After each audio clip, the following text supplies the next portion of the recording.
Welcome into the Plus Odds Pod. I'm Trent Silva, along with my co-host Justin Albert Thomas. Justin, how are you doing today, my man? I'm great, actually. Work was somewhat stressful on this Friday, but it's the end of the week and it's preseason, so we got some Friday football, and we have America's best team playing right now, currently, the Pittsburgh Steelers. I'm smiling from ear to ear. That's good to hear, man. That's good. I know you're excited. You were tracking the Kenny Pickett drive before we got on here. I'm pretty excited for football too, man. I'm gonna be out at M&T Bank tomorrow watching the Eagles play the Ravens in a preseason game. Gonna see some Georgia Bulldogs, and then some of the young talent the Ravens have. So I'm looking forward to it, bro. I'm The really Georgia looking forward to it. Eagles. You made any bets on preseason so far? Nah, I'm just degeneracy got me last season on preseason football. It won't touch me this year. Oh, you're a smarter man than me. I'm just staying back, observing. Actually, last year during preseason was when I just scouted for fantasy players, really thought about what I was going to do. It's also when I found out about Damian Pierce, went immediately to my top on the radar watch. Never didn't know also that Chase Edmonds is on the Buccaneers now, so that's another free agent waiver wire low key guy. Nice. So you're just using this time to catch up? I don't blame you, man. I don't blame you. Well, this week we are back and we're breaking down the AFC and NFC East. I have a few bets. I'm going to give a over under, or a win total over, a win total under, and a division winner. So stay tuned for that. We've also already done the AFC and NFC North, so check that out if you haven't. It's been split into two parts, and we may have to do the same thing with this one depending on how long we go. And yeah, at the end of the last episode, I remember I told everyone that we were working to get a YouTube channel, and we do have a YouTube now. I haven't uploaded anything to it yet, but the @ is @PlusOddsPod. So go subscribe, give us likes once we post. I'll make sure to be posting shorts and full videos of our weekly breakdowns and even some of these division previews. So yeah, I guess without further ado, I can start us off. We're going to be starting in the AFC East, and I feel like it's only right to highlight the reigning champion, the Buffalo Bills. We'll kick it off with them. Their win total sits at 10.5, shaded heavily to the over at -150, 130 on the take back. They're currently favorites to repeat and win the division at +120, and for good reason. I mean, they finished 13-3 last year. They were first in the division. Came into the playoffs as a 2 seed, and they ended up bowing out pretty early. I mean, they won the first game, kind of struggled to win against Skylar Thompson and the Dolphins, but they pulled out a win and then lost to the Bengals on their home turf. So I have a lot on this team. I want to let you kind of kick it off, and then we'll go from there. So what do you think about these Bills? Well, this team in my eyes is obviously the front runner to win a division, as you already mentioned. Stephon Diggs was virtually unstoppable last season. Nothing is going to change. They also retained Gabe Davis in the offseason, which was surprising. Little side tangent right here, because I thought he was going to go somewhere else. He deserves wide receiver 1 money. And the game against Pittsburgh last year proved that he deserved wide receiver 1 money. Bro, he had 4 catches for 160 yards against us, which was Or that's a hot take to start off the pot. Maybe Gabe Davis deserves WR1 money. I mean, Gabe Davis or Christian Kirk. Oh. Just a. Oh, you're just asking me? Oh, Kirk. Yeah. Kirk. Yeah, no doubt. But keep going. I like the hot takes. I don't know. I think he balled out last season, and this is the year that he's I don't see them retaining him again if he goes off the way he did last year. He's gonna want big bread somewhere. Some team's gonna pay him. So, whatever. But besides Gabe Davis and Diggs, after that, the wide receiver unit group for the Bills is kind of missing in action. I think they need to add one more wideout, maybe a free agent to the equation to make them more of a competitor. The blaring issue for the Bills this season and last was Josh Allen has to limit the turnovers. He had way too many big moment fumbles or just interceptions at times that he didn't even need to throw the ball. They would be up by 10, 15 points. He would throw a pick, and then it's a game now because he gave the ball to the defense.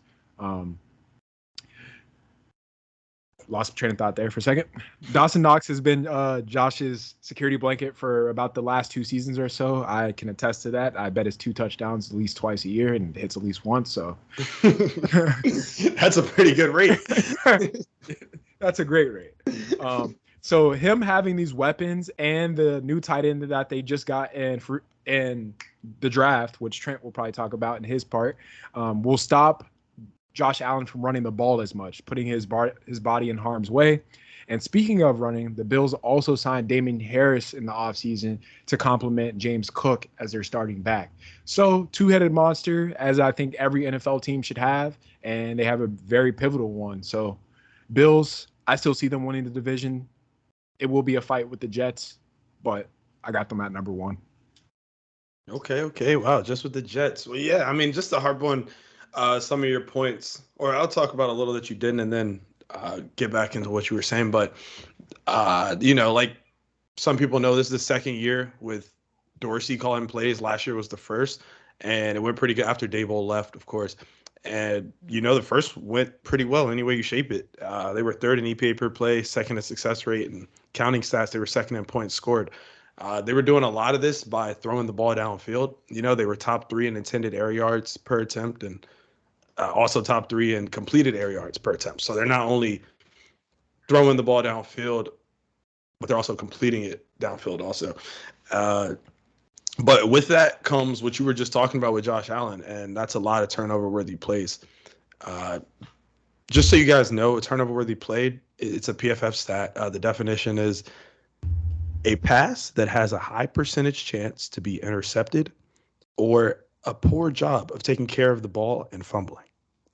Josh Allen had 29 of those. 29. That is the 2-9? most.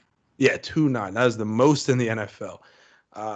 He also had 14 interceptions, which is second most in his career. So, you mentioned that the interceptions were a big deal and that he kind of needed to, rein that in or hone that in for the most part. But I personally, I don't think that the hero style of ball that he plays is going to help them win. And I was going to ask what you think, but if you want to talk about it a little more.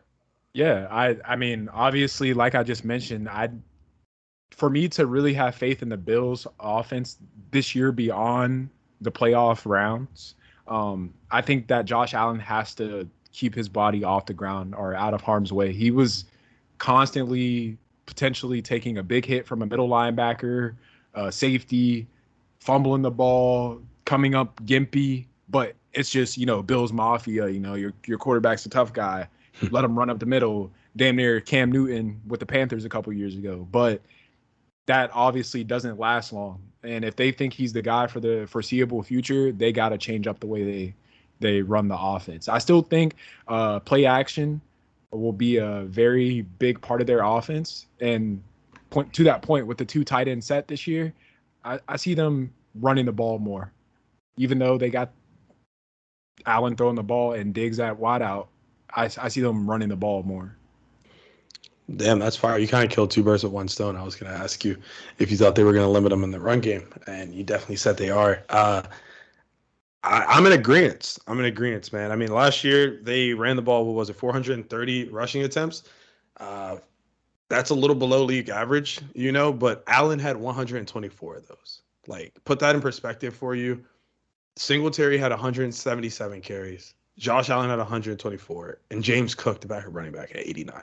So I feel like they want to mix that distribution up a little bit. And with that 124 carries, it led to 13 fumbles, the second most in his career. So I feel like they're not going to be asking him to run the ball as much. And with them adding in Latavius Murray and, like you mentioned, Damien Harris to run behind Cook, I feel like there's really no reason to. You mentioned the wide receiver room, and I feel like you hit it on the head pretty well. Besides that Gabe Davis take, I thought that was a little – because I personally wrote down in my notes that he hasn't taken a huge step, but he is a great deep threat. So I feel like, I mean, once you quoted that Steelers game, I knew what you meant. He led the league in targeted air yards. Like, he is that deep ball guy for sure. Yeah. And I mean, you mentioned Dawson Knox. He actually is second most in average separation if you go to Next Gen Stats. And they added in Dalton Kincaid from Utah. I watched this kid in the Pac-12 a lot. He's a great pass catcher. He's one of the best tight ends in the draft. And like you said, I imagine you see a lot more 12 personnel and things of that nature. But we could talk about the big uglies up front because no one else is going to want to. They're returning a lot of continuity. They lost Saffold, but they're replacing him with Connor McGovern. And Deion Dawkins, he was great last year. And so was the unit as a whole when it came to run blocking. They were number one in yards before contact, which is pretty impressive. And, the right side of the offensive line is a little concern. If you go to PFF, look at grades, a lot of replacement level play. So they're going to have to improve that, especially because they faced the fourth hardest schedule this year based on the win total. So it's definitely something to look at. But when you look at their defense, I felt like that was their standout. I mean, in statistically speaking, goddamn, I gotta get my words together. Looking at the stats, they finished top 5 in DBOA, right? Like, they were good when it comes to the metrics, but they were allowing teams to score a lot. I mean, you think about that Lions game on Thanksgiving, where they had to run in a track meet against them. You think about the Dolphins game and the playoffs. Like, there's the just Dolphins game in the playoff was wicked. That was the snow joint, right, with Tua? No, the one in playoffs was with Skylar Thompson. Yeah, it was sunny out, but it was I mean, it was a they tough played a game. snow game though. They did. That was the Bengals one, and they did play one against Tua in the regular season. I feel like they had a high scoring game. Sorry to sidetrack this. I think it was the Patriots they played in the snow and they scored like 40 something. That was the year the Bengals went to the Super Bowl. That pissed me off. Don't remind me of that. But yeah, regardless, McDermott, he ran Leslie Frazier out the door because he wanted to call plays. So that's what is going to happen this year. The head coach is going to be calling defensive plays, similar to what Bill Belichick does. They lost Terrell Edmonds, or not Tremaine. Tremaine Edmonds, sorry, who was their green dot. So that's, a big change. Probably going to be Matt Milano taking over that role. And they were pretty injured last year also. So they're hoping Von Miller can return soon and be as productive as he was before the injury. And they also had a lot of injuries at safety too. So they're hoping those guys could stay healthy also, and Hyde and White, and of course DeMar Hamlin too, who's one of the more notable ones. But I'm going to wrap it up after this. But if you look at the QBs that this unit faced last year versus who they're expected to this year, it's kind of worrisome, bro. Like, I'm just going to break it down and then leave it for you. Last year, they faced Ryan Tannehill, Kenny Pickett in his first start, Zach Wilson, Jacoby Brissett, Mike White, and Justin Fields, right? And of course, they're division guys. But this year, they have to face Rodgers and Trevor. And then to end the season, all in a row, they face Joe Burrow, Sean Payton, and Russell. So because we're hoping Sean Payton. Because we're hoping Peyton can fix Russ.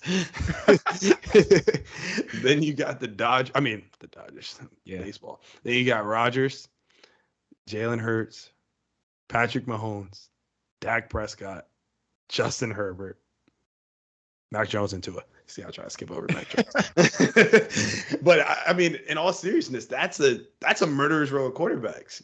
Like, these are really good players. I'm just off.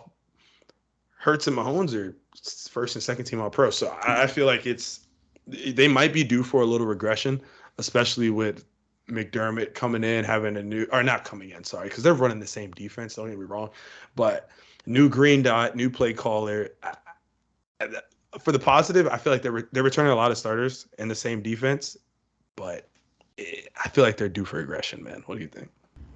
Yes, they are due for regression in terms of who they face in those later weeks. I think that it's obviously going to be a hard challenge for Josh Allen, and his health is of the utmost importance. So if he's still healthy around that impressive back-to-back weeks, then that will make or break their season.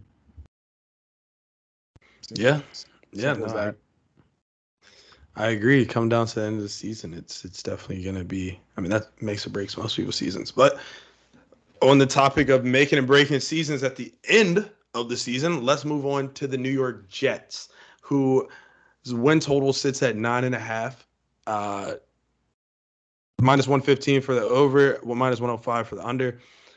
And this team started the season hot, going 6-3 before the bye week, but going only 1-7 after the bye. And that ruined any chance that they had of making the playoffs. Also marked their seventh straight losing season and kept their 12-year playoff drought alive, which is something I know Jets fans would be happy to not hear anymore. But however, even with all the negatives from last year, there was reason for optimism, as both offensive and defensive rookie of the years are on this very team, along with their young defense and an addition of a veteran quarterback.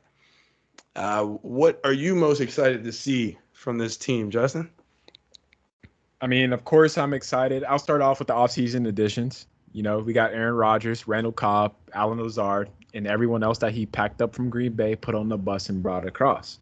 This team has been somewhat battling over the last few seasons overall on the defensive side of the ball, as you mentioned, with big names like Sauce Gardner, Quinnen Williams just being shut down and keeping that consistency amongst the Jets defense.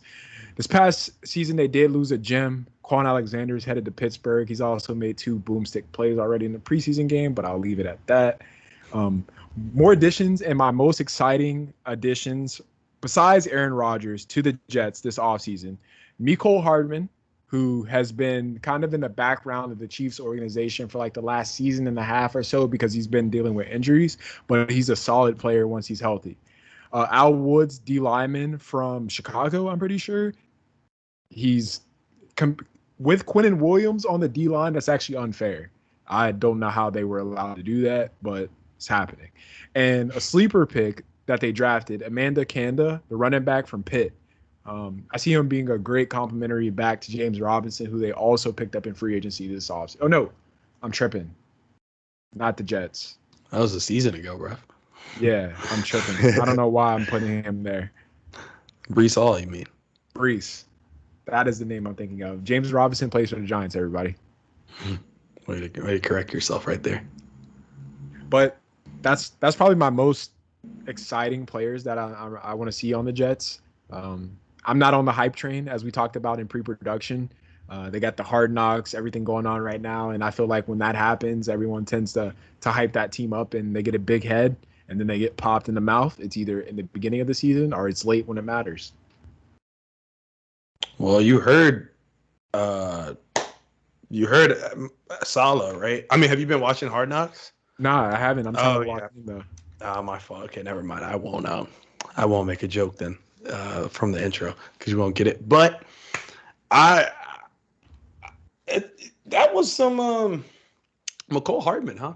Very strange. Yeah. Didn't expect you to say that. I think with a veteran quarterback, he could eat. Yeah, no, I mean, I agree. He's got speed. He's got getting away from the cop speed, but onto the offense as a whole, right? Last year they were on a QB carousel, and we saw it. I mean, Flacco started weeks 1-3, and then Wilson 4-10. Then you had Mike White, then you had Wilson, right? And this led them to be 31st in EPA per play, 29th in points scored.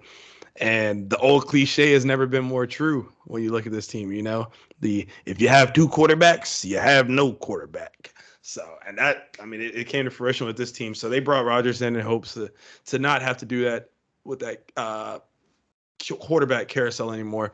But along with Garrett Wilson, who you mentioned, another bright spot was Brees Hall. Before injury, through the 7 weeks, the Jets were top 10 in EPA per rush when he was on the field, compared to 28th by the end of the year. So you were also very high on Brees Hall last season. I was. Thank you for remembering that, bro. I really appreciate that. He was one of the best running backs I've seen out of Iowa State, and I was also very high on Kenneth Walker out of Michigan State. He was a dog. I got a good eye for these guys, and I'm going to give you guys some guys this year that I think are really good. We're going to talk about one soon, actually, in Devin A-Chain. But Like I said, I think big things are coming for Garrett Wilson. Last year, he eclipsed 1,000 yards with a quarterback who led the league in bad throw percentages, aka Zach Wilson.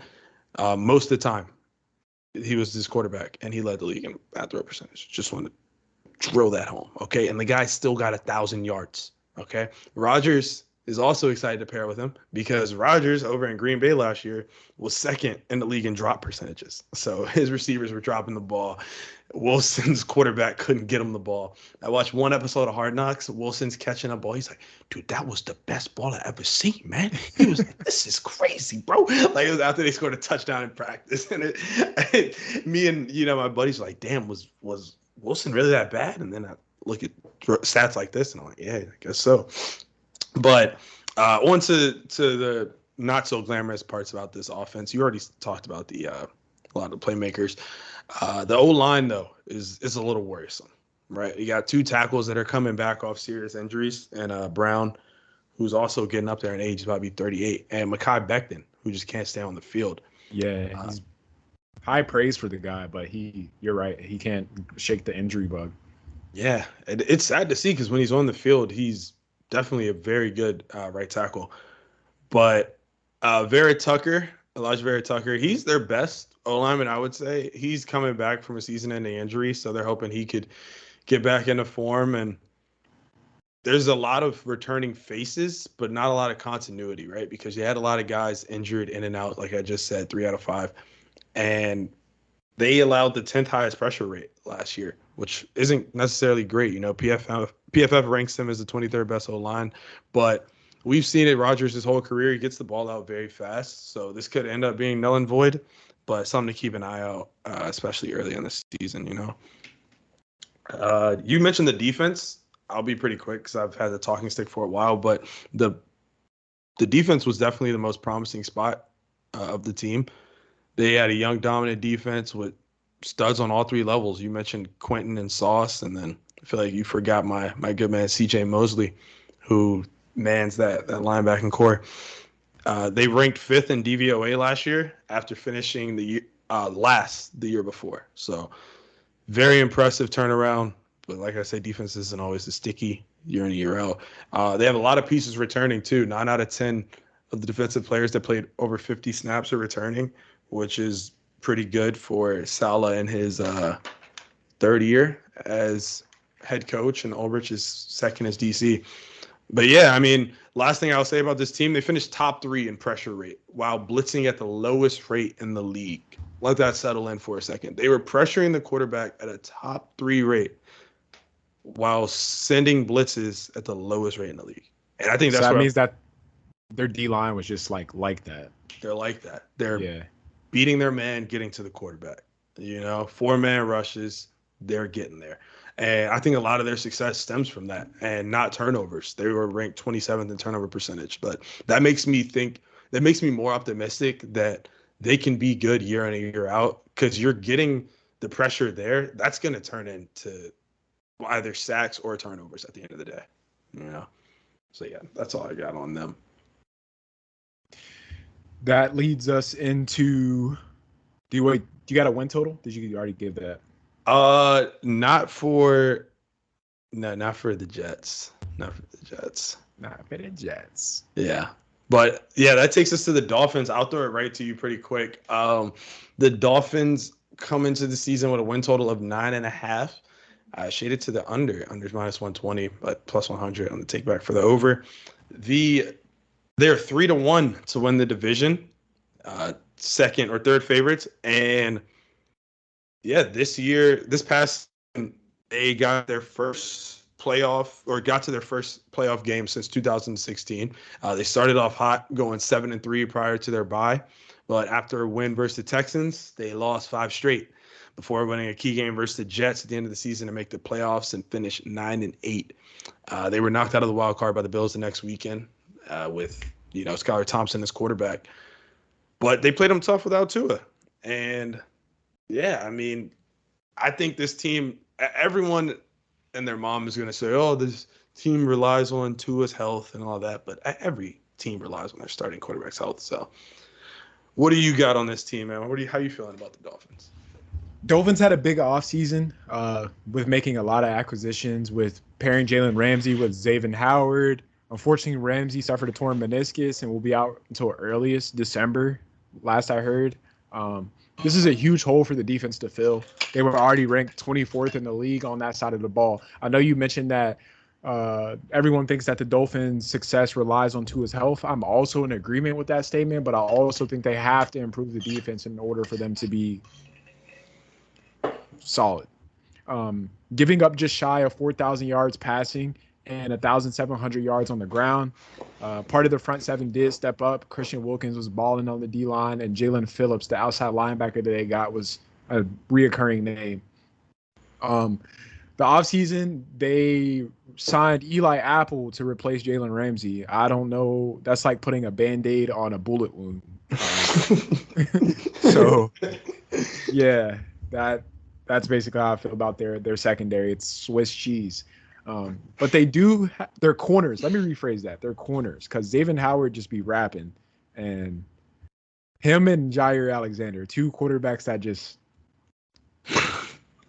Hey, it's fun. You got to do it when you play their position, right? Yeah, that is true. Which is potentially the hardest position, I think, in football. You got to be able to run full speed, damn near backwards, turn around at the drop of a dime, flip your hips, and pick up to go full speed already again at that same point. So it's almost physically impossible. Not an easy job. They do have two ball hawk safeties at the top. Javon Holland, who had 77 solo tackles last year and 2 interceptions. Brandon Jones, big name that they got out of Texas. He is hurt and still recovering from that injury that he suffered against the Steelers last year. What was that, week 7, let's call it? But he's starting to get more involved in camp drills as of recently, as of the week of 8-7. So I think with him coming back to full health, coaching up the other safeties that they have under their wing, hopefully their defense makes an improvement, and hopefully the whole season does not rely on Tua's health, because that boy, if he gets a concussion, bro, I think he has to retire. That's what everyone says, man. I don't know. I don't think they would trot him out there knowing that if he had one more concussion left, he'd have to retire. I feel like he's just as we're talking about it, Tua this offseason has been working. He's been taking jiu-jitsu. He has been working, learning how to fall, how to brace himself when he falls, how to tuck his chin to his chest when he falls, like little stuff like that. So Tua's definitely making the right steps to try not to get hurt. But you talked a lot about the defense, so I guess I'll stay on that side of the ball. You were right. They were abysmal last year, straight up. 26 in EPA, 25th in pass DVOA. It was just terrible. But they brought in Vic Fangio to fix it, pretty much. If you don't know, Vic Fangio is one of the most renowned defensive minds in the NFL currently. He's a big zone guy, and he's very good at coverage schemes also, which is where they struggled last year. So I feel like he's going to come in and fix a good amount of this, even without Ramsey at the beginning half of the year. Last year, they were blitzing at the 3rd highest rate, but it just wasn't getting there also. And I was looking into their numbers. They were 17th in pressure rate after blitzing at the 3rd highest rate. So pretty much the inverse of the Jets, which just isn't really good. You know, like if you're sending all that pressure, you're leaving the guys behind you in the secondary kind of you're not up for grabs, but you know what I mean. You're leaving them to fall, basically. So yeah, exactly. I'm sorry, I was searching for the word, but that was a big problem and kind of why the defense struggled. Also, they had one of the most injured secondaries. So I'm with you. It sounded like you don't think they're going to make a lot of improvements in the first year, but I guess I could ask instead of just assuming. You think they'll make some improvements in the first year under Fangio or what? I mean, like I said, I hope they do. But it's all about playing together and cohesiveness of the whole defense together. They got the weapons to do so. Let's just hope. Offense creates plays that puts the defense in a better position. You know, so when I used to play defense myself, and when you got a lead, you tend to play lackadaisical. Let's be honest. Like you're playing full sport, okay, going all out, but you're thinking in the back of your head, shit, we got a lead right now. Like if the game was on the line, I would be busting my ass way more. And that's how you got to play every single play of the game. And that's what they have to do all of next season, the defense, to show improvement. If they stay flat compared to what they are last year, then I see it being the same thing. Okay. I think a lot of the schemes will help. A lot of the schemes that Fangio is going to dial up will help. But like you said, the horses are scary. No Ramsey, replacing them with Apple. I mean, you need the horses to drive the boat. Even crazier. He's not even replaced by Apple. Apple was 5th on the depth chart. I looked it up last night. Oh, really? Which is crazy. So like Sheesh. The guy that they have under Ramsey, I don't remember his name. So okay. It's like, I get you. Well, we would be doing a disservice if we didn't talk about the offense for at least for a little bit. Mike McDaniel came in last year. He took the league by storm with all his pre-snap motions and pulling guards and pass protection, all that crazy stuff. But it truly did take the league by storm, man. The first 3 weeks with the healthy Tua, they were number 1 in EPA per play. Same place where Tua finished on the year behind only Mahomes and Hurts. He was number 3 in EPA. When Tua came back from injury, weeks 7 to 15, they were number 4. And the problem was really Tua missed 4 full games, in which they went 1-3. And he also missed the end of the Bengals game where they took L. Their weapons, you already know they're returning their speedy 1-2 and Hill and Waddle. They truly have 2 wide receiver ones. We're going to say Gabe Davis is a wide receiver 1. We can say Jalen Waddle is a wide receiver 1. Well, yeah. Jalen Waddle deserves wide receiver 1, Brad. Let's be honest. Yeah. I mean, if he wasn't so young, he's going to get it. He's due for it soon. But yeah, Hill had the second most yards in the league, man. They were both top 20 in yards before the catch per reception, which is a cool stat I found on Pro Football Reference. The team as a whole was number 1 in that in yards before the catch. So they're catching the ball downfield. I think it was like 9.1 on average. They're catching the ball at, which led the league. And yeah, I mean, they lost Trent Sherfield. He has an elite name, but they're looking for for a leap from Wilson. Sorry, a lot of elites and leaps. From Cedric Wilson. And they're same 1-2 in the running back room, but they drafted Devin Achane out of A&M. And he's a running back I'm excited to see in the NFL. He's a bruiser running back who can catch also. He's also pretty fast. And I think he's going to be a nice addition to their running back room for sure. They brought in Mike White to back up Tua because I think is very pivotal. You think so? I think honestly, a very underrated move this offseason because Mike White balled the fuck out last year with the weapons that he did have and the opportunities that he did have. He did well for the Jets, and I think that's a steal for the Dolphins because they're like, we're going to let Tua do Tua, but we're going to be Mike White's getting those second team reps every single week at practice. Yeah, no doubt. I think it's a great signing. Skylar Thompson has another year in the system. He's going to be 3rd string, so you don't have to worry about starting a rookie in case somebody goes down or in case Mike White goes down or Tua. Excuse me. But yeah, last thing I'll mention on him is just the offensive line. They're returning a lot of starters, but for every other team, I would say that's usually pretty good. But when you were as bad as they were, it might not be that much of a good thing. They allowed the most hurries in the league.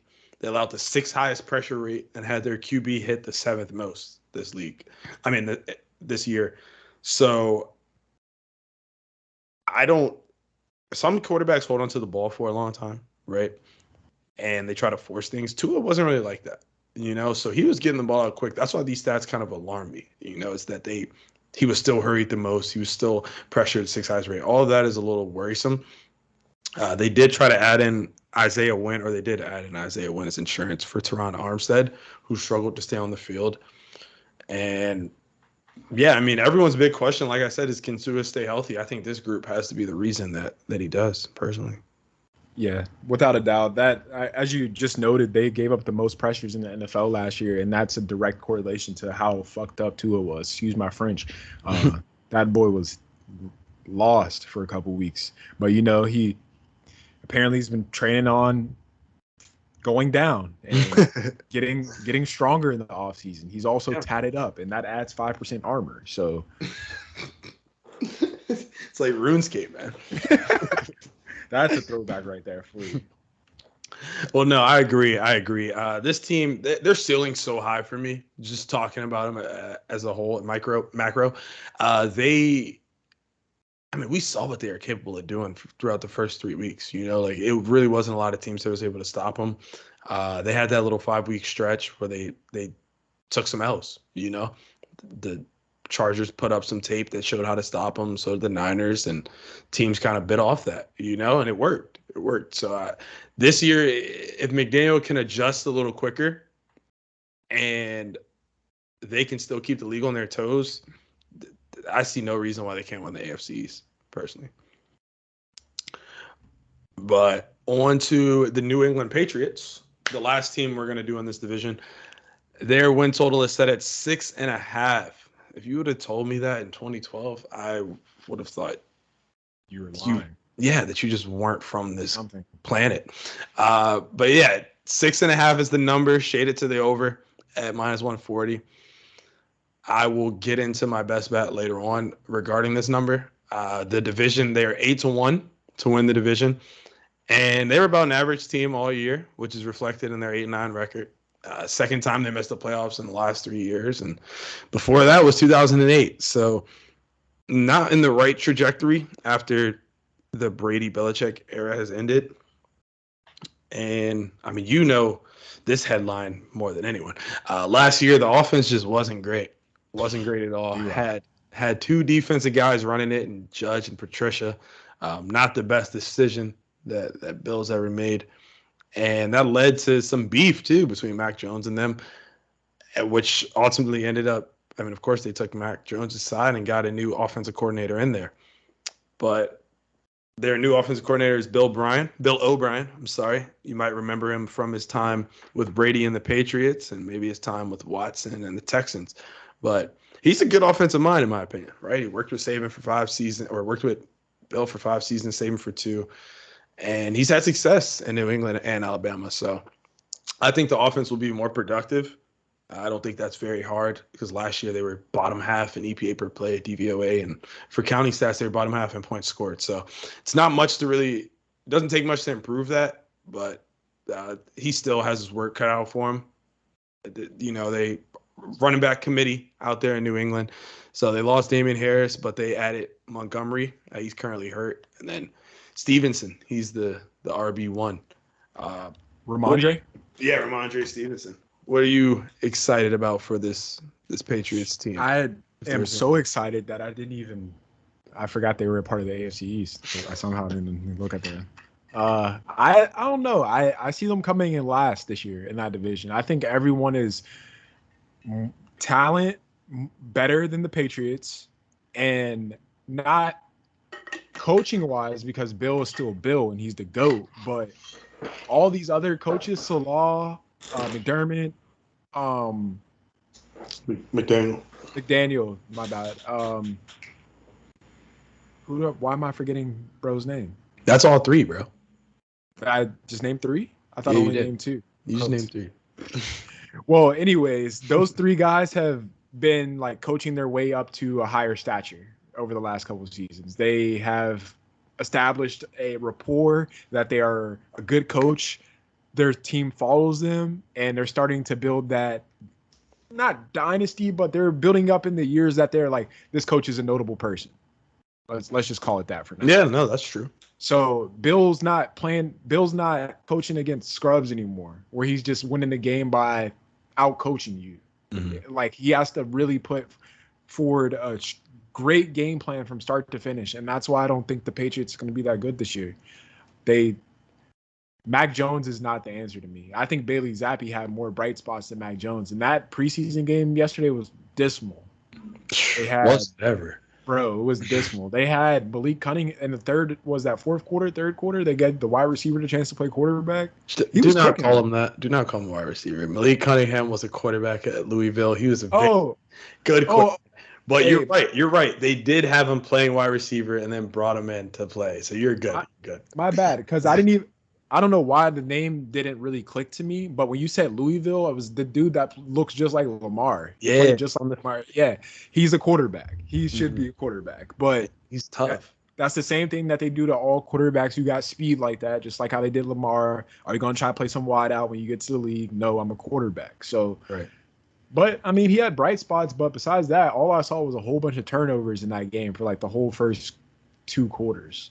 So, I mean, yeah, it's preseason. I try not to put too much stock into it. I was looking forward to some good play calls since they had O'Brien, but I mean, really, Zappy couldn't get the ball out of his hands. The O-line was terrible. He was under pressure constantly. But uh, I mean, I kind of agree with you, man. I mean, you made a really good point when you said that the division isn't as easy and that he's not able to just out coach, because you look at last year, man.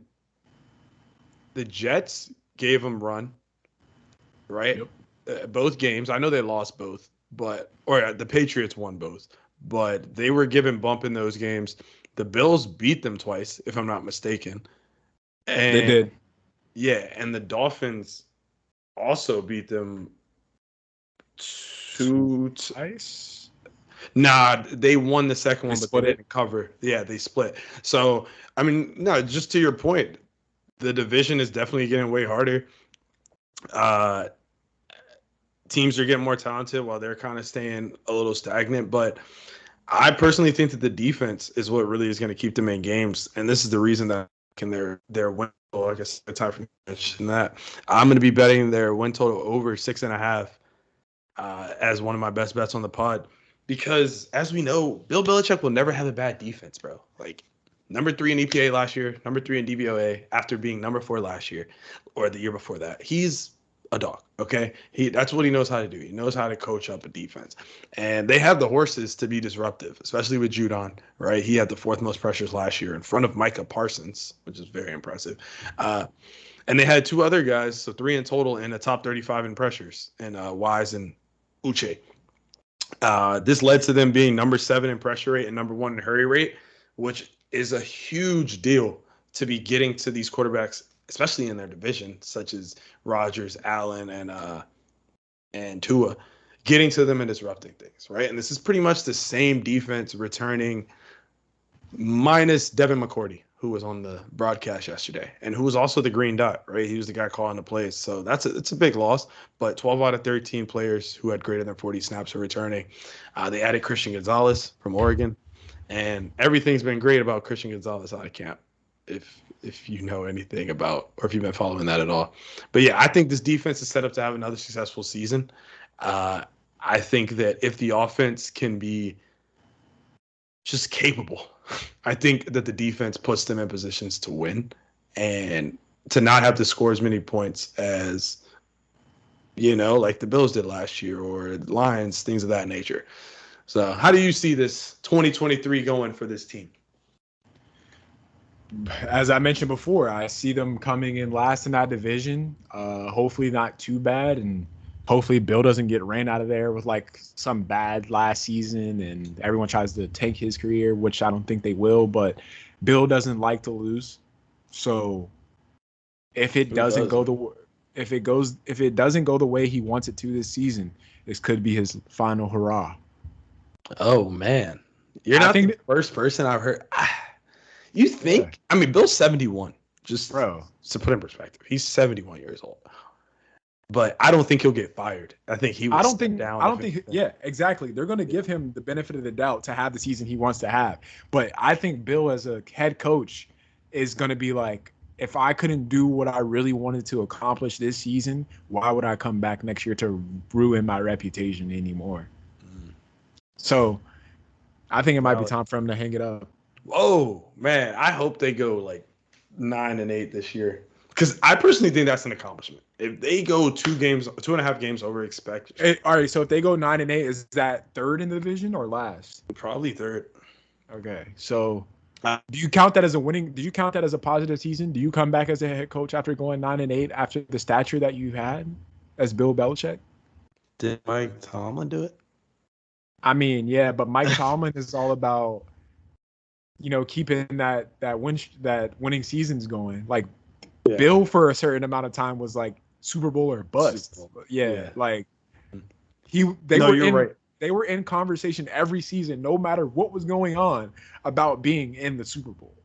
Mm-hmm. So No, I agree. I think Belichick's a little more self-aware that this isn't last year's team. Definitely wasn't a team that's going to win the Super Bowl, and this year's team just might not be either. But like I said, man, that defense, when it can keep you in games, you have a chance. If you're only limiting opponents to 10 points, bro, you have a chance to win every game. You know what I mean? without a doubt, that like you said, Bill Belichick will always have a good defense, and they'll keep that Yeah. going this season. So it's up to the guys under center. Truly, Yeah. for this team, like Tua and everything, it's that he has other factors going into it. The Patriots, it relies on the damn quarterback. Well, I'm in agreement. Just like with most teams, definitely in agreement. We can move on to the NFC East. I'll let you kick it off if you want. Yeah, I'll kick it off. We'll start with the G-men out of New York, and I'll just go from top to bottom, everything that I got on this team, offseason, everything. As we all saw, the Saquon saga this summer summarizes everything that they've dealt with. Making the playoffs last year and winning in the first round against the Vikings was a solid turnaround for Danny Dimes in the year that he had. He played into that contract for sure. He had that dog in him. You know, the Giants feel like they found their guy, and I honestly think they did because he showed a lot of bright spots. The player that they neglected during the offseason in terms of contract negotiations is Saquon Barkley. We all have been seeing the running back disrespect for those over the age of 25. And just to list the number of running backs that are still out there right now, Kareem Hunt, who met with the Saints and the Colts this week. I'm not sure if he got signed yet, but he did go have visits. Zeke, who's still at home right now, probably in Cancun. Dalvin Cook, I thought he would have been signed by now. I thought he was going to be on the Jets, to be completely honest, but that hasn't happened yet either. And Kenyon Drake, a name that is a solid backup running back. Wasn't he in Baltimore last year? He was. Okay, I didn't even know you guys cut him, but that's that. Got Melvin Gordon. I'm not even going to speak on that. But, just to name a few big names that are still in the market, enough of the hardships that the Giants encountered, though. They also added a few big names in the offseason. Paris Campbell, wide receiver from Indianapolis. Slayton's return. Darius Slayton was obviously balling out with Daniel Jones last year. Matt Breida, running back, who was on, I think he was in Miami last year. Buffalo, I'm pretty sure. Buffalo? Damn, I'm 2 teams ago. And James Robinson, who this is the actual team he plays for. But the biggest name in the offseason that they added, Darren Waller, who's obviously been going off this preseason, not even preseason, but in training camp, and has been quote unquote unstoppable to the Giants defense. So I think that's a problem for everyone in the NFC East, especially the sad ass DBs of the Cowboys. Oh my God, strays. Holy smokes. Oh man, I'm sorry, Jay. Man, if you listen to this part, I am very sorry that I just said that. And Miles, honestly. All the Cowboy fans that I know, I'm sorry. I don't know why Diggs got all that money, but I'll talk about it later. The James Robinson signing happened right before re-signing Saquon, which to me felt like they just pressured him to hurry up. They were like, hey, James, sign this contract, get Saquon to slide back over. But ever since the Le'Veon Bell fiasco, running backs in NFL are a dime a dozen. You can easily be replaced as every running back has been put on notice. The Giants have a well-paced offense, or had a well-paced offense last season, and the two-back tandem will definitely do them justice this year. So for the outlook on the Giants this year, in competition, definitely can make the playoffs again. I think in this division, the Eagles are still the front runner, without a doubt. But it's going to be a battle between. I think those last the other 3 teams are in a dogfight for second, because Washington might be a problem this year. Man, I am. I was gonna say I was in agreement until you started that tangent right there. Washington being tough. Nah, not really Washington, but just like you're optimistic on them, and I'm kind of the opposite. Just to be honest, I don't mean to be negative Nancy, but the Giants were very what was the word? A little fortunate last year, right? Like they were 8-4-1 in one score games. Uh, but don't get me wrong, they still went 9-7. All right, 9-7-1. But actually, let me keep gassing them. Let me keep gassing them for a little bit. They went 9-7-1, right? First playoff since 2016, first playoff win since 2011. Like this is huge for them. The first year with a couple Reed and Saban disciples and Dable and Kafka, they came in and they turned the team around, right? Like they were 4-13 a year ago. They're 9-7-1. But one thing you didn't say was their win total 7.5. Right. So the market is definitely not getting caught up in these 9 wins saying that they're going to repeat the same thing. Uh, but like I said about Dable, right? He came in, turned him around. He took the number 32 offense, turned it into a number 10 offense, an offensive DVOA. It's very good. Daniel Jones, big reason why. You talked about it. I'm not going to repeat everything you said, but he was number 1 in on-target throw percentage. He was a league leader. Career low in interceptions and league low in interception rate. So that was all fine and dandy, but some of that is attributed to him ranking 32nd out of 33 quarterbacks in intended air yards and attempt, right? So it's a lot of the dink and dunk stuff. Do you think that's enough to win, like in the modern day NFL? Just quick question.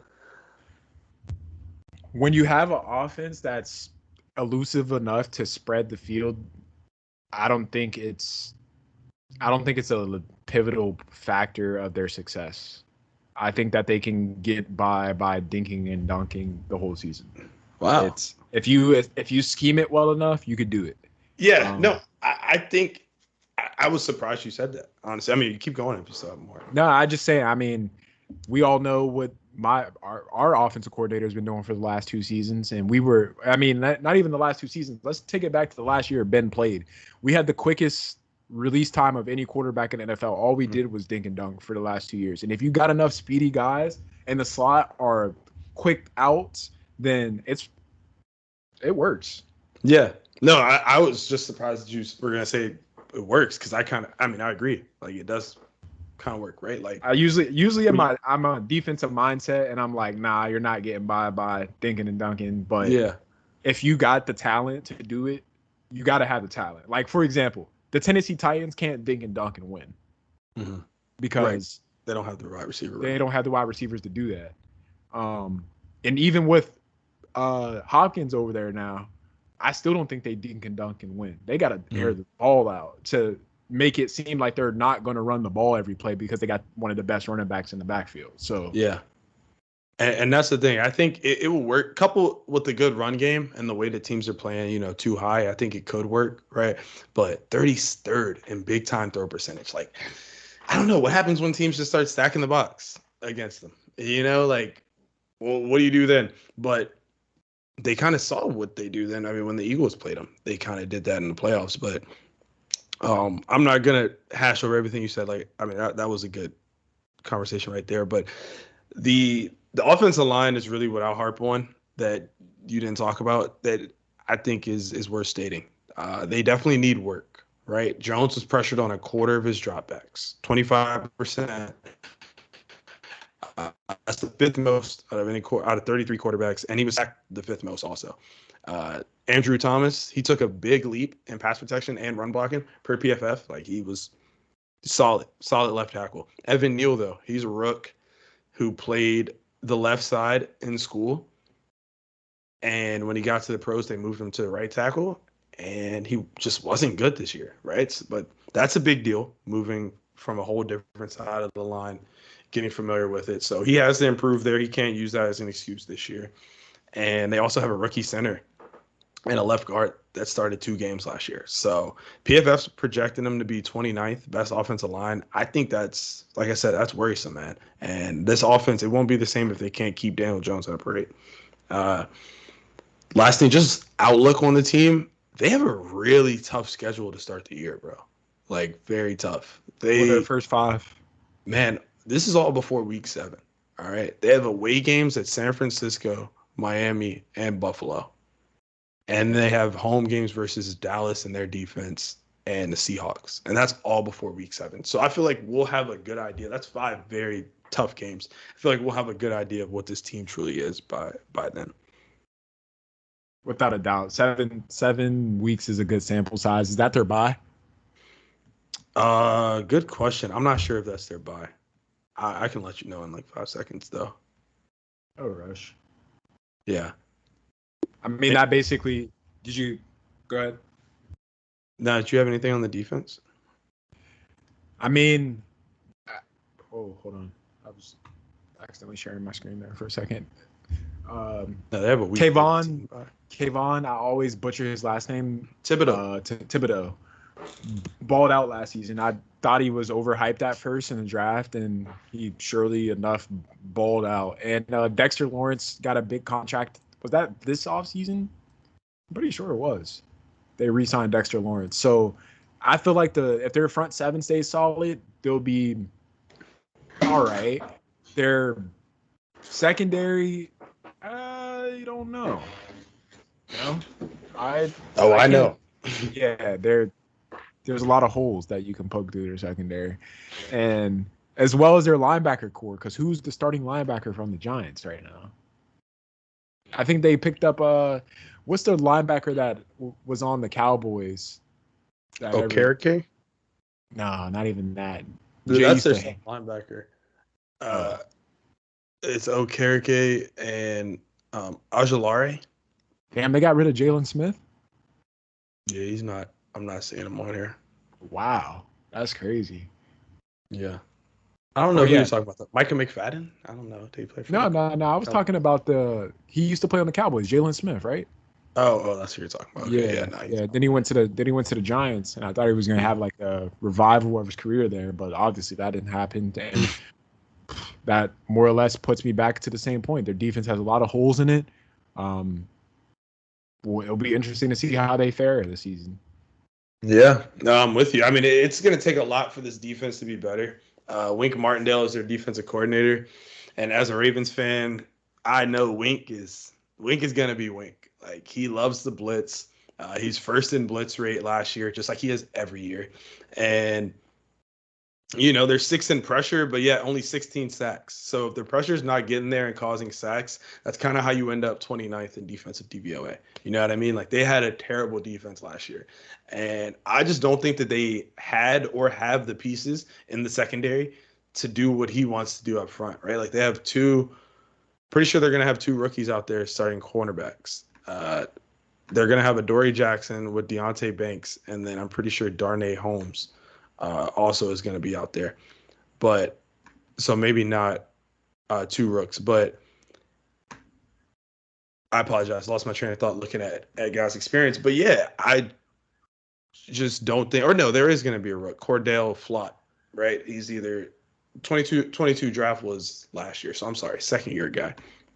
But yeah, just don't think that they have the guys back there to be blitzing and bringing the pressure and trusting these young guys in man coverage. So their one rookie, though, is Deontay Banks. He's good, but it takes a while to be really good at cornerback in the NFL. So I think this defense is going to need to stop blitzing as much, and I'm just not sure if Wink is going to be able to do that.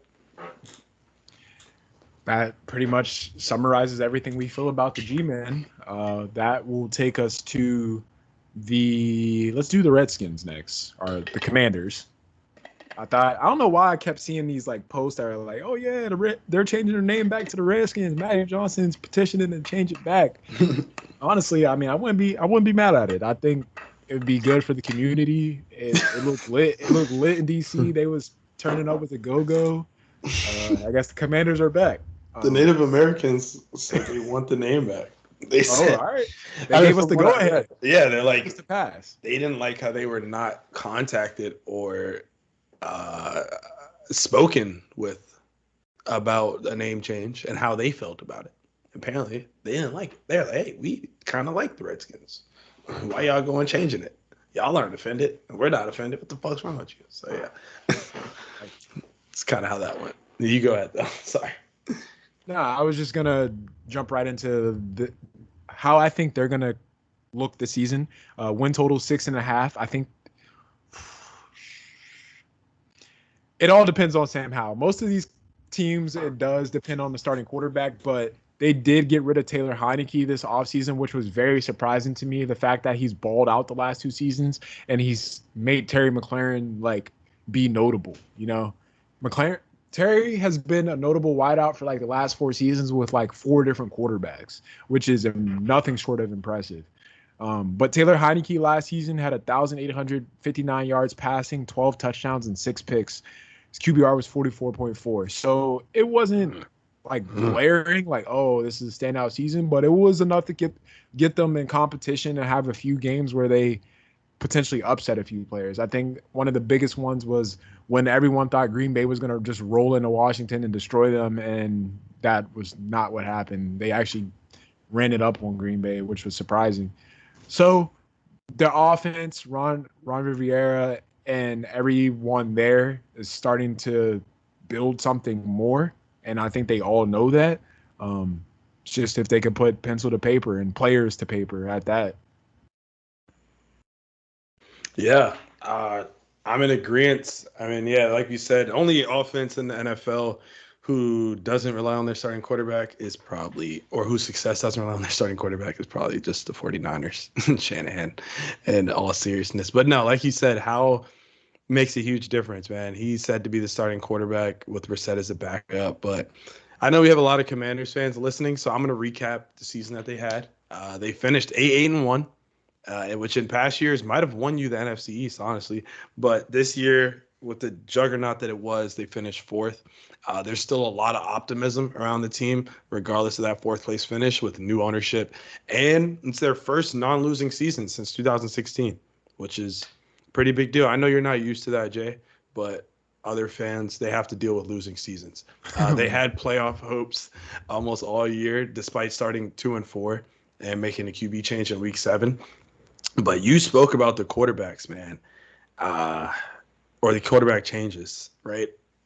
This is their 10th in 4 years. So definitely not like this is their 10th starting quarterback in 4 years. So not the ideal way, but it seems like they're starting to see the light and that you have to do this quarterback. We can't just keep kicking the can down the road, signing Jimmy Garoppolo's and Carson Wentz's and Taylor Heineke's and all these guys, right? You want to draft somebody, have some homegrown talent. But yeah, last year they finished 25th in EPA per play, 24th in points scored. Just not a very productive offense.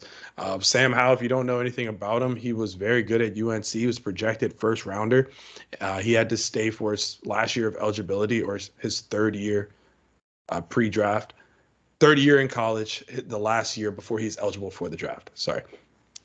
He had to do that, and in that process, he lost a lot of his guys, right? Like De'Ami Brown was on his team, Javonte Williams, Michael Carter, all those guys dipped, right? So now it's you and some other guys, and people are like, shoot, maybe he's not as good as he was, but he still had that talent at first, so I think it's still there.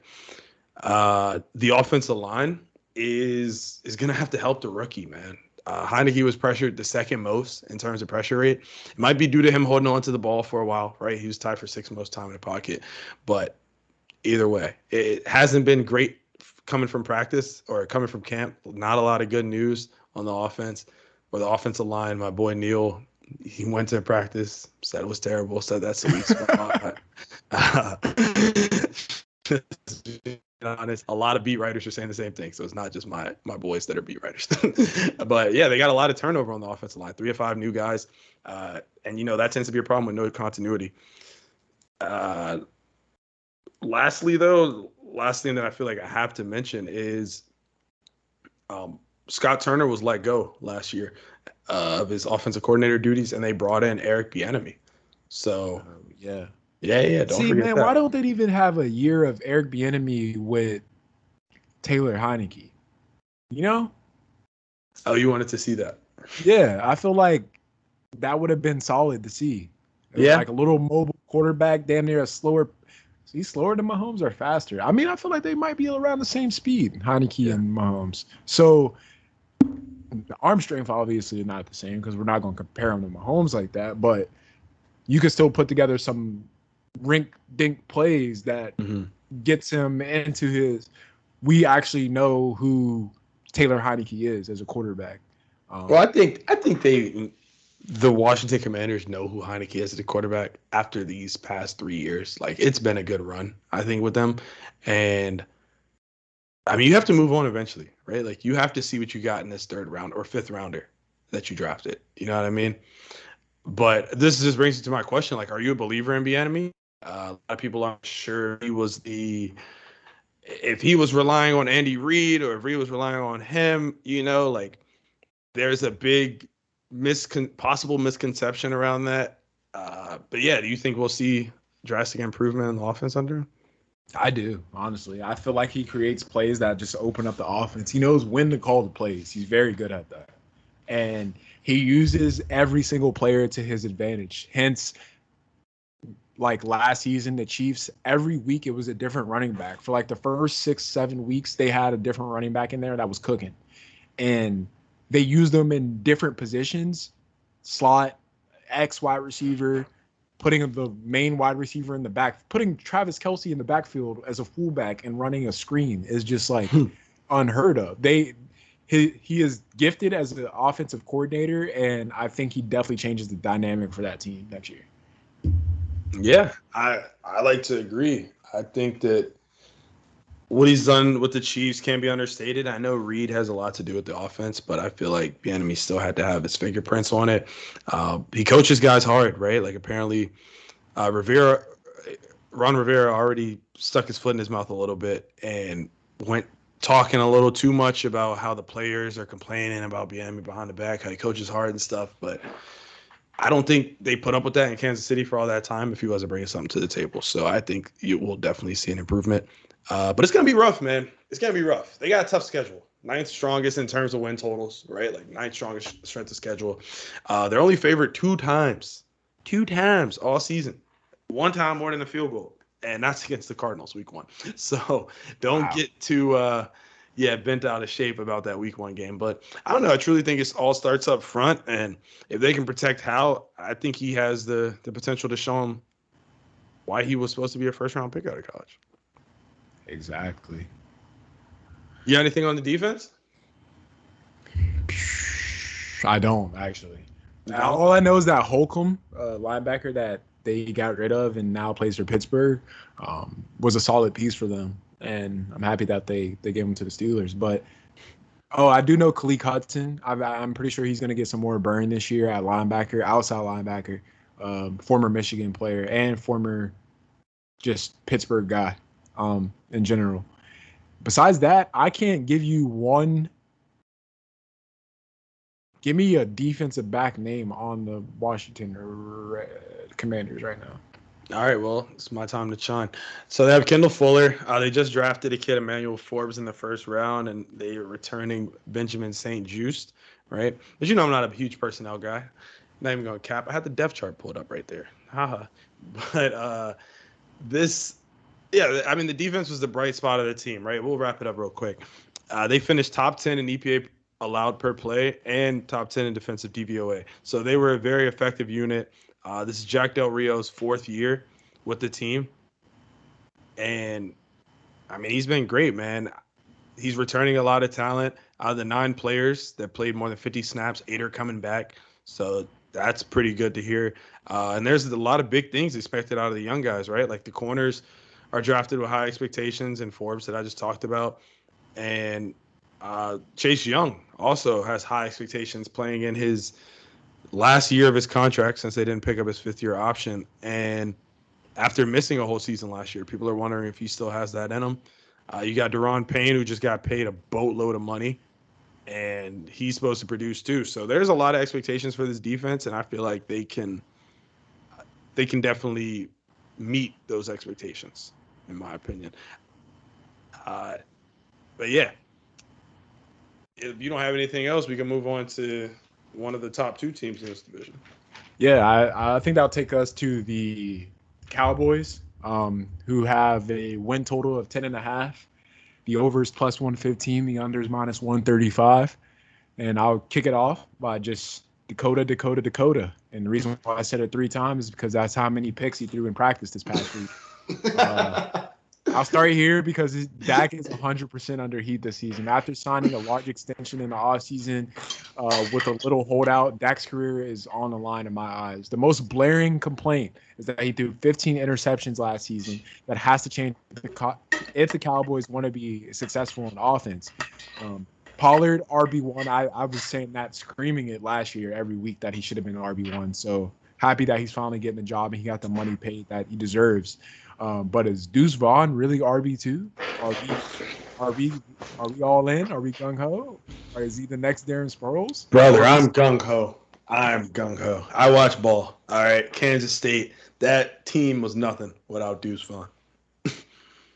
No. So you think he is a solid RB2 in his rookie year? Yes, I do. Sure. I truly do, bro. The kid is shifty. He's so tiny. He hides behind the offensive lineman. You can't even see him. By the time you see him, he's going 12 miles an hour up the gut. It's just, he's scary, man. I'm not a big fan of, I don't know, maybe I do like tiny running backs a little bit, but like that guy, he's got it. He's got it, man. I'm telling you. Sound like a couch scout, but yeah, we'll see. Because I mean, well, really, let's start with the offensive line. They got to stay healthy. Dallas always has an issue with the right tackle or the left tackle that goes down, and that kind of tanks their play call or their play onset, how they want to go about the year. They're a heavy running team. Dallas with those years with Zeke, they would line up 2 tight end set and run the ball, and we'll see how that looks this year. I feel like they're putting the ball a lot more in Dak's hands, and that's either going to be a good thing or a bad thing. He already said himself that he's going to have a better year than he did last year, and he's going to throw less than 10 picks. And I'm hammering the over. So, and mind you, all of the 15 picks that Dak threw last season were not all his fault. Correct. There was a lot of plays that was just like the ball got kicked off someone's foot, and then the guy was just there and he caught it. So, but in the biggest moments, Dak kept folding. That Jags game, I would have won like 800. I am still very upset about that joint because I was watching it and just to seeing him going down the sideline off the pick was just hurting my soul. And the announcer kept saying 2 weeks in a row. He ended it on a walk-off pick 2 weeks in a row. Come on. I saw it. I was watching with the Cowboys fan. I remember it clearly. Well, wait, are you still going? Sorry. No, you're good. Go ahead. All right, well, I'm going to come to Dak's rescue here. You're not even calling him by his real name. I know. I didn't call him Dakota. I'm sorry. I'm going to come save Dakota, though. First of all, I should preface this off with the fact that I am taking the Cowboys to win the division at plus 190. All right. Sound the alarms, Jay. I haven't talked to my co-host about this at all, so this is news to his ears. I don't even need to set up the team that much. I mean, you guys know they ended their season 12-5, right? Finished second in the division. Wild card bid. Finally won a playoff game with Mike McCarthy. Great stuff, right? But by all accounts, this is a pivotal season for McCarthy and his future with the team. After numerous winning seasons, but only one singular playoff win to show for it, right? Now, my bet for them to win the division has nothing to do with playoff success, so that is why I love this bet even more. All right, let's talk about the offense real quick. The behind the scenes of the offense. So they got rid of Kellen Moore, who was their offensive coordinator. He's now with the Chargers, and they will have Mike McCarthy as the play caller this year. Mike McCarthy hasn't called plays since Aaron Rodgers ran him out of town in Green Bay, but they've also promoted Brian Schottenheimer, son of the late great Marty Schottenheimer, from within to be the offensive coordinator. The two are implementing what they like to call the Texas Coast offense. I don't know if you've heard about this, Jay. Texas Coast? Is that like West Coast? But yeah. So here it goes, right? They're merging Kellen Moore's offense with Marty Schottenheimer's West Coast offense, right? It means a lot more. West Coast offense in general means a lot more precise timing routes, similar to what you see in San Francisco and Miami's offense, right? So this quote-unquote merge is meant to help Dak so he doesn't have to go through a huge overhaul in terms of change, right? So it should make things simpler. Brian Schottenheimer, when asked about it, he said 70% of it's going to be 70% of Kellen's system, then sprinkle in 30% of his dad's and what Mike likes to do, right? So that already should help the continuity, or not. I'm sorry, I'm using that word way too much. They just hammer the over on my usage of continuity. Uh, it helps with the receivers being on the same page as Dak, right? And Dak being on the same page as his receivers. You know exactly how many steps. It's kind of like Dak likes to say, or I'm pretty sure I heard him say it in an interview with just the beat reporters out there. It's like a 10-minute one after practice. It's like you can play with your eyes closed. I think it's even a YouTube short. It's like you can literally play with your eyes closed because it's like, all right, I'm going to take a hitch. I'm gonna take my drop back. I'm gonna take a hitch, and then CD should be running across right there after I take that hitch. You know what I mean? So that is gonna make them on the same page. And this is where I come to the rescue for my good man Dakota. Dakota had 18 turnover-worthy plays. If you remember earlier in the episode, I'm sorry if this is part 2, but Josh Allen had 29 turnover-worthy plays. Okay, and he led the league. Dak had 18. And 15 of them were intercepted. So some of that is bad luck, right? Josh Allen only had 14 interceptions. So some of it's bad luck. You mentioned about the drops, things of that nature. It was very unfortunate, a lot of those interceptions were. But if he can keep those to a minimum, he should be in for a better and more efficient season. And I don't think that's going to be a problem for him, right? He's been better than league average in interception rate his last 3 healthy seasons, okay? So it's not saying that like this is a problem that Dak has been throwing interceptions for year in and year out. Like this is kind of a new occurrence, and we kind of talked about why it happened. And now you have these new timing routes, which should help. Like look at Tua. Look at Tua Tagovailoa. Last year with his timing routes, guy's on one, bro. So, but he also go ahead. No, he also what? No, that's about it. I was just gonna talk about timing routes and how that could easily cook up if you let it. Yeah, well, that's what I was going to ask. Are you thinking he can keep the ball out of harm's way or what? I mean, it proved to be successful for Tua, and I think they're like, if we see the success out of him doing that, then why can't we? But timing routes is premeditated, no matter what. And if you're in the head of a quarterback and the safety knows it's a timing route, like you said, I mean, you might have been talking about this earlier in the ep about Tua just hitting that open zone, throwing straight to the zone. If the wideout's not even there yet, he's dropping it in that bucket he's supposed to be there. Like that starts to pattern. If you watch film enough and you know plays and where to stop and everything, then it starts to become premeditated and easily noticeable. So I think it's going to be successful for Dak as a way to get him out of the old methodology or play style that he has been accustomed to. But we'll give it a few weeks before we call it a success. Okay. Last thing I'll mention, I love how you talked about the offensive line, by the way. So I'll just hit the weapons real quick. We already know he's got CD who's hungry this year, man. He's in a contract year. It's nothing to motivate. Look what money makeup do. You know what I mean? But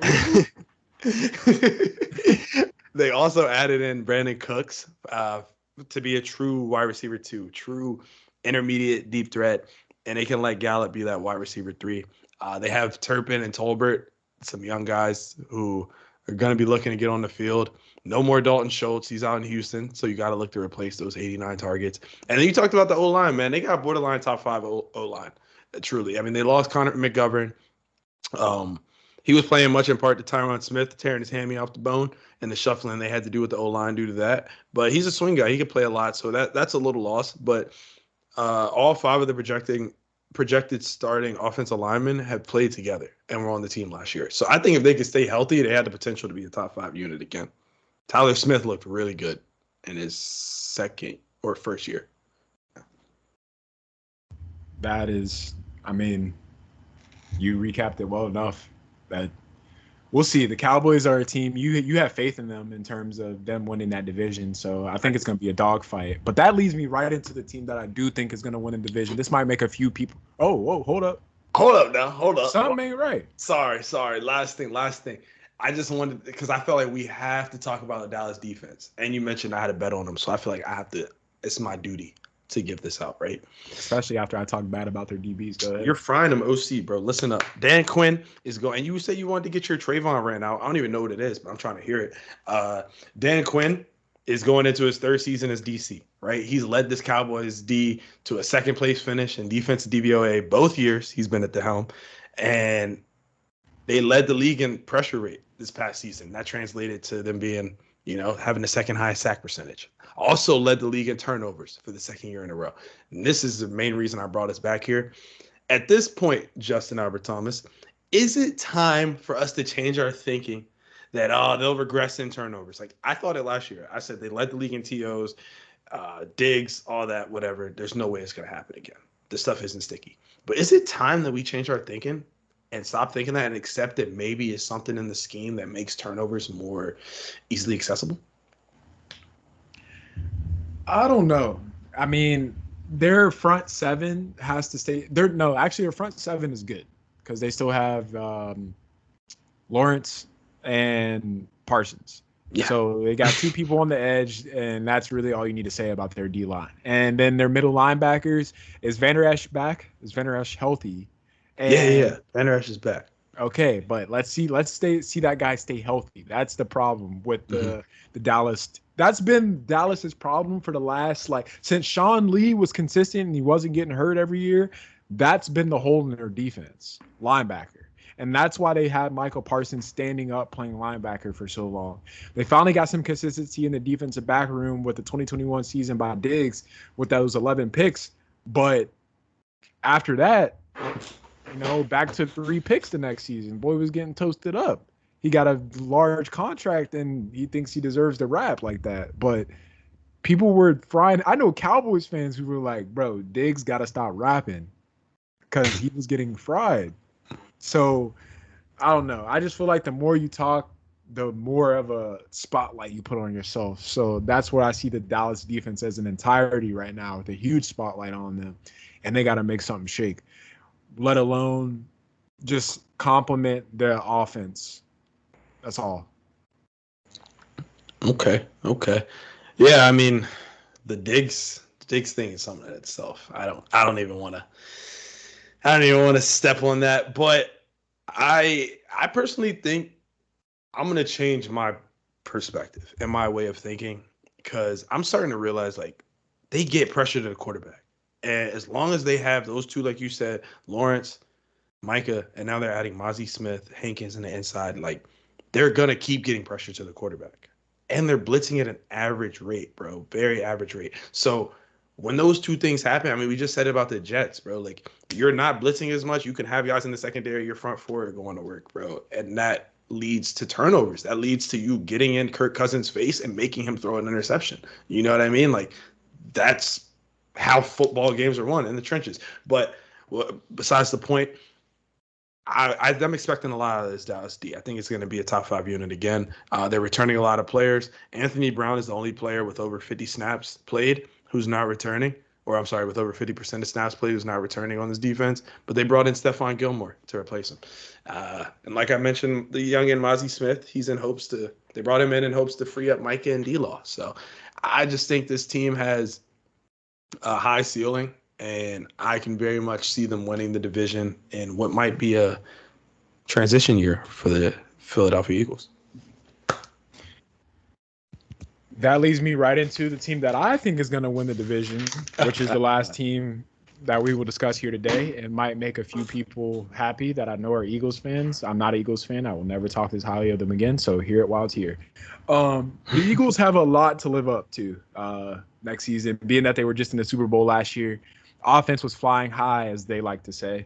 2 wideouts that they had went for over 1,000 yards receiving, AJ and Devontae Smith. So Jalen Hurts was really locked in down the stretch, as you can see. Not many mistakes on the year, kept the ball out of the defense's hands, knows when to run, knows when to slide, and was on the sideline with a towel on looking cool for half the year because they was just blowing teams out. Finished the season with 22 touchdowns, 3,700 yards passing, and on top of that, he rushed for 760 yards rushing. They finished 3rd in offensive ranking under the Bills and the Chiefs. With 3,700 yards passing, that's wicked. I just want to attest to the Bills and Chiefs being very outrageous in the offensive passing game. Because if they rank third with 3,700 yards passing, that's ridiculous. So nothing short of impressive. Just talking about the Eagles is hurting my soul. That's the last thing I'm gonna say about it. It's hurting me. But during the offseason, the Eagles became the Georgia Bulldogs. Over the last 2 seasons, they draft/acquired 4 national champions. With Jalen Carter, the defensive tackle, who's already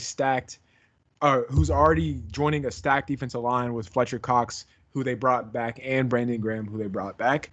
Nolan Smith, the edge rusher from Georgia, who now is being paired with Josh Sweat, who went off last season, had a that playoff game against the 49ers, bro. He was the main reason they won that joint. He had I got to look up the stat line, but I'm pretty sure he had either a fumble recovery twice or something that was the pivotal moment in that game. He might have hurt Brock Purdy. Now that I think about it, I think that's what happened. I think it is too. But to even more people that they added in terms of the Georgia Bulldog statement I was making, Keely Ringo, cornerback that's about to learn under 2, let's call it all-stars, former MVPs. I'm not even MVP. Call them all pros. All pros. There we go. That's the word I was looking for. Escaping me right there. But Darius Slay and and James Bradbury. And Bradbury, I don't think deserved as much hate as he got for that last call in the Super Bowl because, sometimes you get away with it, sometimes you don't. He was solid all year round, and I don't think that's something that you hang your hat on. And I feel like his team really picked him up in that aspect at the end of the year. They have the weapons to win a division again. And the preseason buzz around Dak makes me think they will. While they did add a lot during the offseason, they did lose a few key pieces. Miles Sanders, which you know how I feel about Miles Sanders because he cooked a lot of parlays, but they did replace him with another Georgia Bulldog, DeAndre Swift. I said Keandre. What am I talking about? CJ Gardner-Johnson, huge piece gone for them in the secondary, but they did replace him with a notable safety by the name of Terrell Edmonds. And, former Pittsburgh Steeler, I wish the best for him, but the guy's Swiss cheese. Absolutely Swiss cheese. Every time we were giving up a play last season, 34 was somewhere around. Let me rephrase this. Terrell Edmonds as a safety is Swiss cheese. Terrell Edmonds as an outside linebacker is a dog. He needs to be a in the box type of safety. He was coming up, making lots of tackles behind the line of scrimmage, and I think he's better in the box. He plays just like his brother. He's just not as big. So, and the speed factor for him was very noticeable. AJ Brown, the famous meme where he's like, that's against Edmonds. He's toasting up Edmonds in that game. He's giving him a Hall of Fame game. So that's basically all I got to really say about the Eagles. I think they win the division. And if the Cowboys don't give them a run for the money, it might be comfortably. Not if my wager has anything to say about it. I agree with a lot of what you said, man. I mean, I think one thing that you didn't mention that can't be overstated, though, is their loss of both of their coordinators. I think that's a pretty big deal. Shane Steichen got poached and went to the Colts, while Jonathan Gannon, their defensive coordinator, went to the Cardinals. Now they have to – I'm not saying they have to start up a whole new system, but you're bringing in Brian Johnson as the play caller, right? He has called plays at 3 of his jobs in college, led Florida to a top 10 offense, but never called plays in the NFL. So that's a question in itself. You mentioned the offense last year, though, man. You're right. I was looking at the numbers, and it was crazy. Dog. You said the counting stats, even the efficiency, bro, second in EPA per play. No matter how you cut it, bro. There's, I did 4 to 96, their win percentage. But third in success rate, bro. Third in points scored. These guys, they were clicking on all cylinders, all right? And Steichen was a big part of that. Just going to say that. The offensive line still got the best O-line in football. Okay. Not even gonna lie. They lost Ciamolo. He went to the Steelers. He's interior guy, but they're gonna have a second year or a rookie out of Bama who should be replacing him. And it can't be understated that the best O line in football last year only lost one starter at a non-premium position. Like that is a big deal. They are gonna retain, produce, recycle. You know what I mean? It's not how it goes at all. But the Yeah, I was about to say, is that the same? retain, reuse, recycle. But no, you mentioned the running back room. It looks a little different. They added Swift, also got Rashad Penny, and they'll both get to run behind an offensive line that wielded the Eagles to be the most efficient run game last year. Number one in EPA per rush too, bro. Like these guys could move the ball. All right.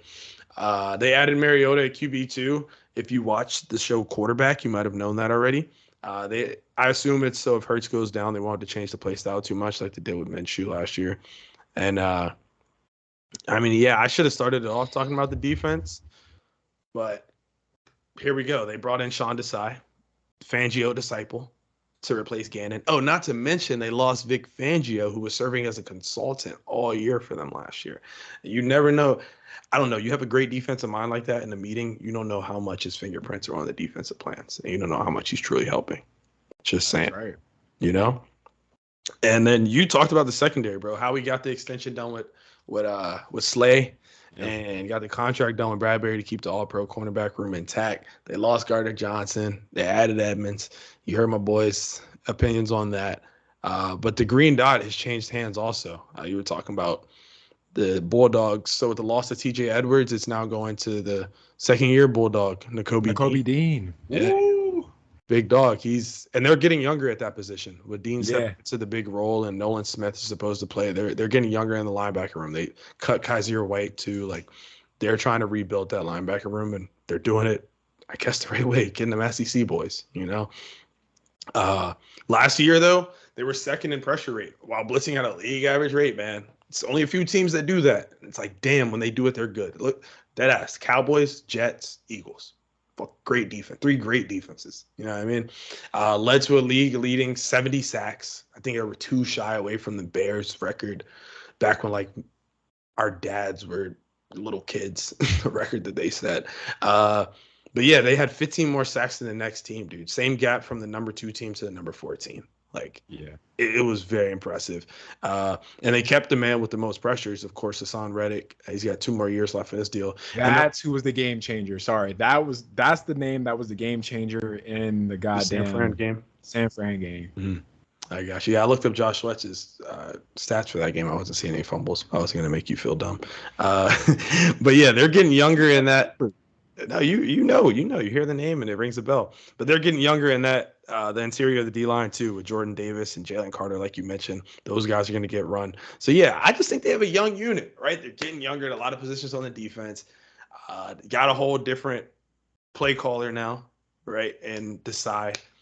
And yeah, I'm just wondering if this may be a transition year with the new DC, green dot, new faces in the linebacker room. You know, it's just.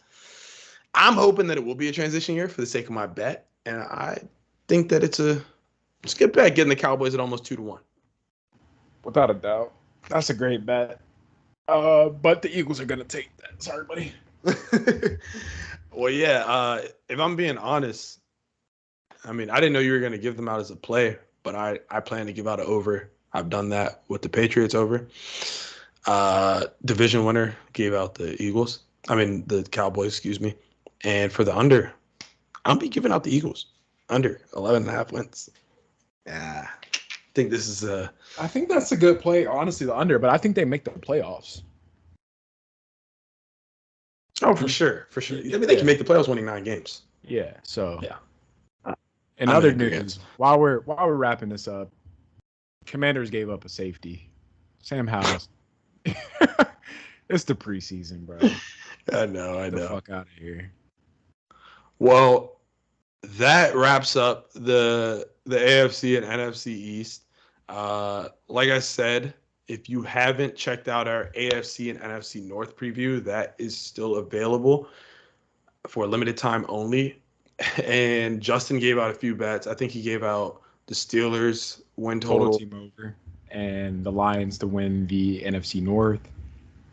And I think that was the only two I gave out so far. Yeah. But I'm going to recap those, and I will talk about it more once we follow up with the next remaining divisions. Pirates are kind of getting whacked right now, but yeah. All right. And yeah, I mean, the next division we're going to break down is going to be the AFC and NFC South.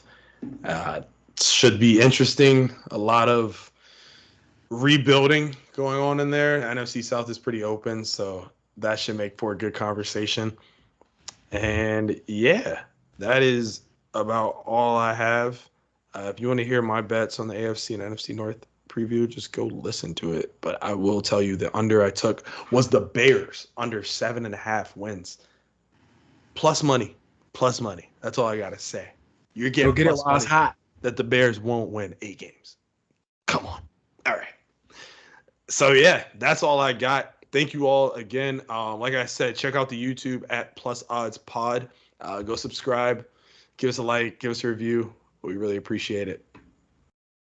And talk to you all next week. Peace.